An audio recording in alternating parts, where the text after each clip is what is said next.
আক্রমণ অভিযান ছিল একেবারে পৌঁছবেন এমনটাও কিন্তু বলা হচ্ছে।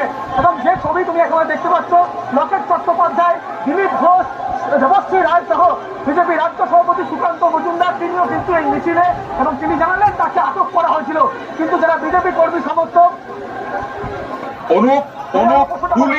পুলিশের যে অ্যারেঞ্জমেন্ট ছিল, পুলিশ কি এখন ছেড়ে দিচ্ছে, পুলিশ কি যেতে দিচ্ছে? কিছুক্ষণ আগে তুমি বলছিলে করুণাময়ীতেও প্রচুর পুলিশ মোতায়েন, কিন্তু করুণাময়ী ছেড়ে তো এছাড়াও বেশ কয়েকজন বিজেপি কর্মী সমর্থককে, নেতাকে আটক করা হয়েছে। আপনারা দেখতে পাচ্ছেন ব্যারিকেড ভেঙে বহু পুলিশকে এবার করুণাময়ীর কাছে পদক্ষেপ করে সেই দিকে আমরা আপনাদের যে যারা স্বাস্থ্য ভবনের দিকে এগিয়ে যাচ্ছেন, স্বাস্থ্য ভবনের দিকে এগিয়ে যাচ্ছেন যারা স্বৈরাচারী নিপাত